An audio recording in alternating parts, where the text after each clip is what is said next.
Right, what we're looking at today on which product is the Miele W1 Classic. In the book and on the website they actually call it the WDD030 for some reason. But anyway, this is the second model in their washing machine range, and when I bought it just over a month ago it costs $1,500 plus around about $50 to take away the old one, which was an Electrolux, which was rubbish. We'll talk a bit more about that later. And also delivery and installation. You don't, I mean, look, we can all install it ourselves, I guess. It's just a matter of plugging it in and switching it on. But the Miele people come and they run you through the way it works, which you're not going to get from anybody else. They run you through it. It's really good. And they set it up and they run it on a trial run, just to get it clean inside from any manufacturing bits and pieces. Anyway, so we'll have a bit more of a look at this in detail, but basically, as I was saying, this is about $1,500 when I bought it about a month ago. If you go on their website now, so it's Australian dollars, if you go on the website now, it's $1,900, and they reckon that's $300 off. So essentially what they've done is raise the price about $600, which is a hell of a lot, because you could get an ordinary washing machine for that. Now I say ordinary because this isn't ordinary, right? This is really, really good quality. There's no doubt about that at all. Just one example. I mean, I don't know what this really says about it in some ways, but most washing machines have a concrete block in the bottom to keep them firm, when they're vibrating, spinning and all that stuff, the things they do. This one has a cast iron frame in it, okay? Now, I reckon that just shows a little bit more attention to detail. Anyway, let's look at this a little bit more specifically. Okay, so basically what you've got here, this is an 8 kilo machine, so you can get 8 kilos of washing in there. I mean, nobody ever weighs it, do they? I'm sure. But it's also got what they call a honeycomb drum. They reckon it has less wear and tear. Look, that may be the case.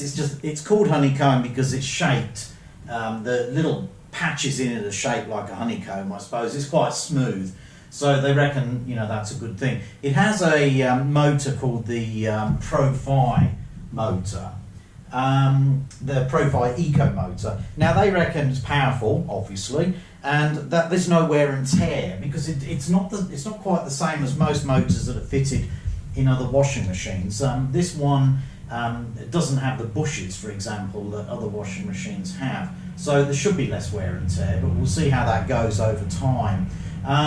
As you'll see here, if you can see it on the door, made in Germany. This is really, really important. The Germans make quality products, no doubt about that. BMW, Mercedes, Volkswagen, you just got to look at things like that. So yeah, it's good quality in that respect. Definitely well made. I mean, you can feel it. If you look at the drawer here, look at this. Really, really neat. It's very simple. It's a very simple drawer. So basically what you've got here is the washing powder goes in here. If you want to put a pre-wash amount in there, you can put that in there. This just flips up here and you put in your conditioner there if you want to use conditioner. Personally, I don't really like using it. Don't really see the point of it. Now this little cap here, little lever, if you push it down you can pull the whole thing out and then you can put it in your dishwasher and get it washed and keep it clean. So, look, pretty good. Now when it closes, look at this. Good solid clunk, It's plastic, this bit, but I'll tell you what, it's well made. Now, I'll show you the setup when you put it on. I'm not going to close the door because I don't want to run it just at the moment. But a couple of things about this. This is apparently a 12, 12, what's the word? You get 12 functions here, 12 different wash programs, that's right. What I like about this bit of it, dead simple, real easy to understand. And this little thing here, it's not one of those stupid touchscreen bloody things. It's got touchscreen here, we'll talk about that in a minute. But look, neat, okay? Dead easy to use. Right, so this is what happens, comes on here. Now this is a cottons wash. This is the longest wash you can do. It's 3 hours and 3 minutes. What the 3 minutes is about, I don't know. But anyway, what happens is if there are clothes in it and the door is closed, the stop-start button just gently pulsates. and you touch it. This is a touch screen. You touch it and then it starts. When it's filling with water, it allows you quite a considerable amount of time to be able to open the door still and put other items in. So that's a pretty good feature. It's only like I think it's about 20 seconds or something, maybe 30 seconds, but you know, it's pretty good.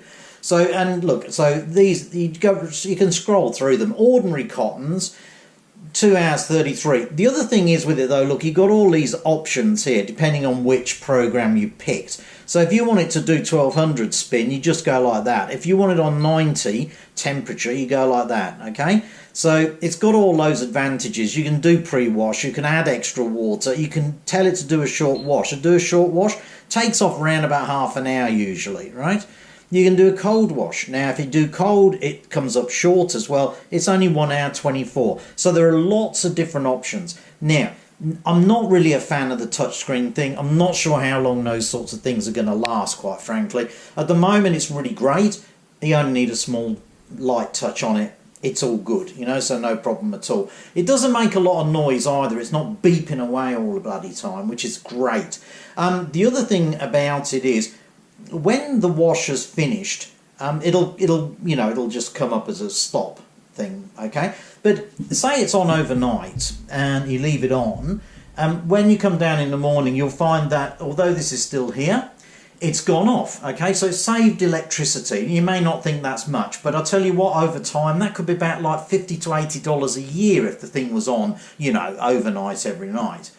Now, in terms... Oh, and also the door. The door is very simple. We'll just turn this off a minute. Right, beep, beep. That's all it does when you turn it off manually. Now, the door... okay, normal door. Closes like so, right? Now, what you do to open it again, it's very simple. You're not really pushing it in. There's a little lever thing here, but you just pull it on that, okay?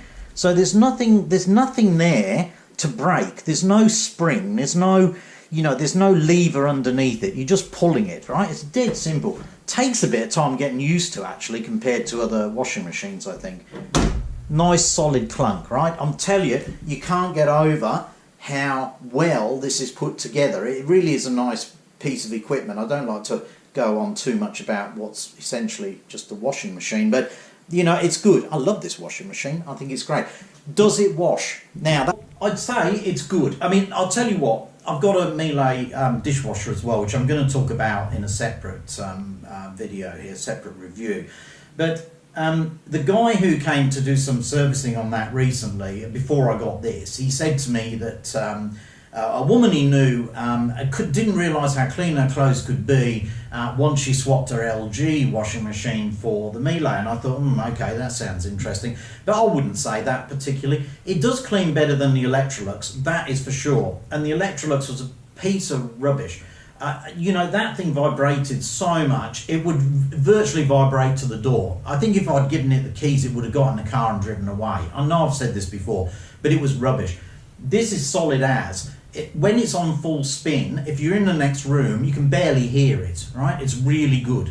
So, excellent. But does it clean clothes really well? Look, I'd say it does, but I think a lot of it is also down to the dishwasher powder that you're using. I'm using Omo at the moment. We'll talk about that in another review as well, because I want to compare some of those, because some of the cheaper supermarket washing powders have come out top in other tests. So we'll give that a go and see. Anyway, look. The guy who came to look at the Electrolux on numerous occasions because it kept breaking down and going wrong, he said to me when I asked him about Miele, and this guy was not very bright, I'd have to say, he said to me when I asked about Miele, oh mate, they're really over-engineered, as if that was a bad thing. I think it is, as you might say, over-engineered, this Miele. I think it's what that means is it's incredibly well made. There's no two ways about it. Over-engineering, there's nothing wrong with that. It's not overly complicated. And what they reckon is that it'll give you 20 years worth of service. And now the way they work that out, I believe, is to say that's based on 1 wash a day. So look, if you're doing more than 1 wash a day, it's not going to last for 20 years possibly, you know. Anyway, having said that, that's bloody good. Most washing machine manufacturers now, privately, would tell you that a washing machine's going to last you 5 years, 7 if you're lucky. I think that's disgraceful. The Electrolux lasted 7 years, and most of the time it worked really badly, really poorly. It's just that pile of rubbish. And I think it's dreadful that you have to get rid of it. The good thing about Miele is, as well, is if you pay for them to take it away, which, as I say, I think is about $50, they'll take the old one away and get it recycled, which is brilliant. So hopefully that Electrolux in some way or other gets another life, but hopefully it works this time. Anyway, there you go. The Miele W1, or the WDD030. Great washing machine so far. I love it. I talked just a second or two about value for money. Yes, it's expensive. There's no doubt about it. You could probably get a decent second-hand Volkswagen for the same sort of price. Not that the Volkswagen could wash your clothes, but there you go. But look, what I think about it is this. If something goes wrong with it, or it needs a service, you phone Miele, because they have their own team who are employed by them. They're not contractors or subcontractors or anything, right? They have their own team, and they will come along and they will mend it. And they do a good job, because I've had this issue with the dishwasher a couple of times, and I will talk about that at some stage separately. But basically, you're going to get the people come in and fix it who are the same company as the people who built it, right? And that's a really good plus.